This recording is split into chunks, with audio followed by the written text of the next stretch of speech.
ছোট্ট বন্ধুরা, আজকে আমরা তিনটি মজার গল্প পড়ব। গল্প তিনটি হলো টিংটংয়ের কাণ্ড, লাল পোকার গল্প, অপুর বিড়াল। তাহলে চলো শুরু করি। টিং আর টং দুই ভাই। উফ, কি রোদ!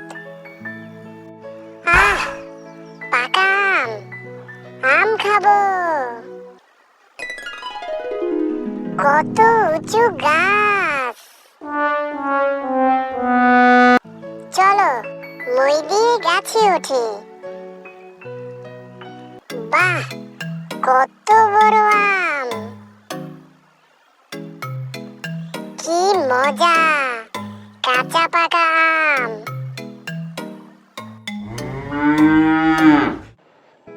ধপাস। আহ, কি মজা! লাল পোকার গল্প। সকালে মিষ্টি রোদ উঠেছে। লাল পোকা মনের আনন্দে হেলে দুলে যাচ্ছে। তাকে খুব খুশি খুশি লাগছে। হঠাৎ পুরো আকাশ ঘন অন্ধকারে ছেয়ে গেল। সাথে সাথে শুরু হলো বৃষ্টি।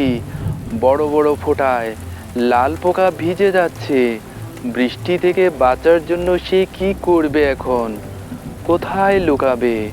লাল পোকা তাড়াতাড়ি একটা ঘাসের নিচে আশ্রয় নিল, কিন্তু তাতে কাজ হলো না। বৃষ্টি ঠিকই তাকে ভিজিয়ে দিতে লাগলো।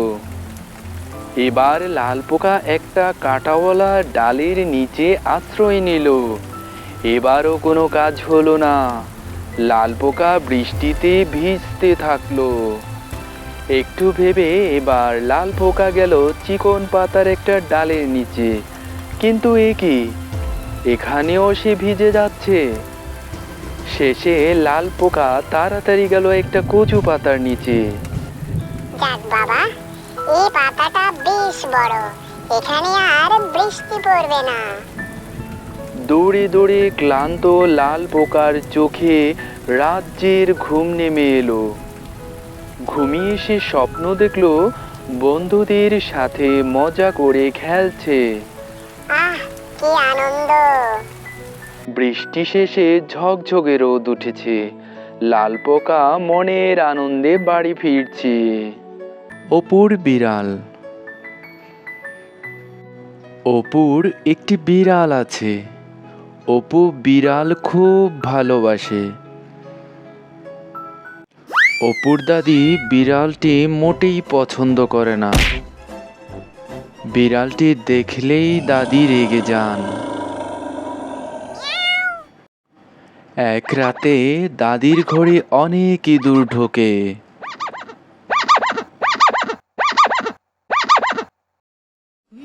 দাদি কি করবেন বুঝতে পারছেন না।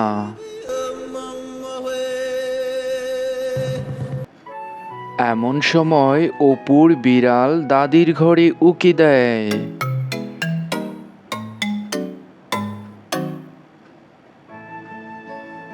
তারপর বিড়ালটি ইঁদুরগুলোর উপর ঝাঁপিয়ে পড়ে।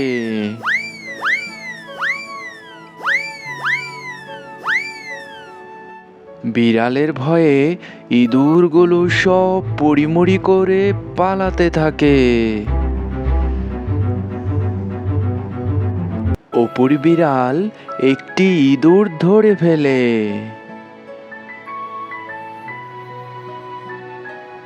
তা দেখে দাদি খুব খুশি। অপুর বিড়ালকে দাদিও এখন খুব ভালোবাসেন। কেমন লাগলো ছোট্ট বন্ধুরা? পরবর্তী ভিডিও পেতে চ্যানেলটি সাবস্ক্রাইব করে পাশে থাকা বেল আইকনটি বাজিয়ে দিও। ধন্যবাদ।